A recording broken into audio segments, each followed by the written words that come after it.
A gente tem algumas informações e nós continuamos nesse tema. Até a noite desta terça-feira, a Polícia Federal não havia informado o número exato de pessoas que foram presas, detidas por conta dos atos de vandalismo e outros crimes no último domingo. A última e mais atualizada informação vinda da corporação é que mais de 1.500 pessoas, entre aspas, 1.500, teriam sido conduzidas pela Polícia Militar do Distrito Federal e estariam no ginásio da Academia Nacional de Polícia. Ou seja, já são 3 dias sem os dados precisos sobre os confinados. Vamos ver aí uma arte para vocês entenderem bem. De acordo com a Polícia Federal, 727 pessoas já foram presas e 599 foram liberadas por questões humanitárias. Abro aspas. Em geral, idosos, pessoas com problemas de saúde, em situação de rua e pais, mães com crianças. Fecho aspas. Percebam, foi a primeira vez que a Polícia Federal confirmou os rumores de que havia detido idosos e crianças. Reforço que, em nota, eles afirmam ter liberado todos. É importante dizer ainda, os vídeos do último domingo, 8 de janeiro, não mostram nenhuma criança nos atos na Praça dos Três Poderes. Todas que foram levadas ao ginásio junto dos pais estavam nos acampamentos montados em frente ao QG do Exército. Ainda ontem, a Secretaria de Administração Penitenciária do Distrito Federal chegou a confirmar um total de 589 em presídios brasilienses. Mas a planilha que divulgou só tem 390 nomes. Hoje, após a produção entrar em contato, a Secretaria voltou a divulgar uma nova planilha e agora com 670 nomes. Mesmo com a atualização, os números nunca batem com os dados da Polícia Federal. Ainda há uma diferença de 57 pessoas. A produção entrou em contato com a Polícia Federal para saber o motivo da diferença e, por hora, eles afirmam que, abro aspas, não dispomos dos números no CEAP Distrito Federal. O número divulgado pela PF retrata a formalização das prisões. As pessoas podem estar em trânsito para os estabelecimentos prisionais. Fecho aspas. Capeço. Então, o que me parece, pela logística da situação que ocorreu, foi a Polícia Militar, quem estava lá, era o efetivo que foi deslocado, tardiamente, mas foi, do Distrito Federal, cercou a área e conduziu essas pessoas, 1.500, 1.600 pessoas, até um determinado local onde elas ficaram. Muito bem. Estas pessoas ficaram nesse local e ali foi sendo feita uma análise, uma depuração. Muitas acabaram sendo, isso é o que a gente depreende, acabaram sendo conduzidas até o local, mas não estavam efetivamente em situação de flagrância, ou seja, não estavam cometendo nenhum delito, ou nenhum delito que autorize a prisão em flagrante. Então, estas pessoas foram liberadas. Não se sabe o que quer dizer liberar por razões humanitárias. Você não solta uma pessoa por razões humanitárias. O juiz que concede perdão judicial ao final do processo. Você solta uma pessoa quando você não lavra o auto de prisão em flagrante. Então, essa é a primeira parcela.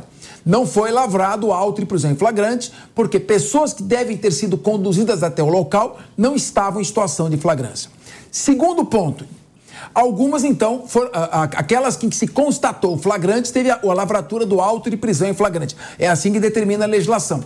E aí são levadas à presença de um juiz. O juiz, então, diante daquele fato, ele relaxa o flagrante e diz, não, ela não estava cometendo crime algum, está relaxado o flagrante.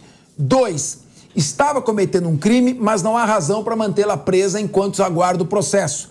Manda botar uma tornozeleira eletrônica ou adota alguma outra medida restritiva.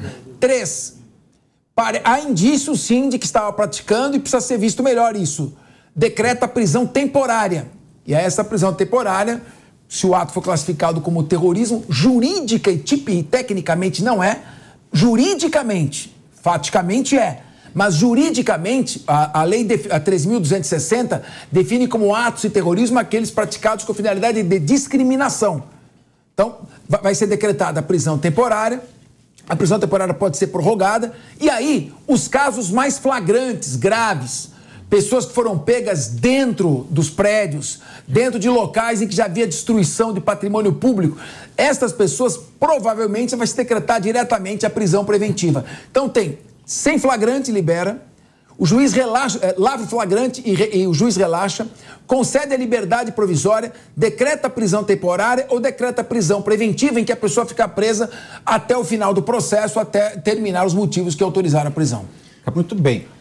Antes, você faça a sua observação, mas eu queria chamar a atenção do Capês, antes de você falar, essa questão que me incomodou muito. Nos seus 35 anos de prática judiciária, em especial no direito criminal, nós temos aí crianças que foram levadas à custódia. O que dizer dessa prática? É comum, por exemplo, uma mulher que é presa em flagrante e não tem com quem deixar os filhos, seja levado com ela à custódia? Deveria ser acionado um conselho tutelar? O que você tem a dizer sobre essa prática? Bom, é evidente que o menor de 18 anos é inimputável. Então ele não pode ser levado para a lavratura de um auto de prisão em flagrante, nem ficar preso com outros adultos. E ver, né, a mãe, o pai sofrendo. Isso gera. Isso é contra o Estatuto da Criança e do Adolescente, é um ato que você está marcando, você está prejudicando a criança. Pavinato, eu vou fazer um adendo que, na linha do que você falou, que eu também quero talvez fazer um questionamento que me preocupa muito. Primeiro que os crimes estão sendo apurados, vão ser apurados, a polícia está fazendo o trabalho dela e ok, é isso, ponto final, sem passação de pano. Agora, o que me preocupa são dois pontos aqui.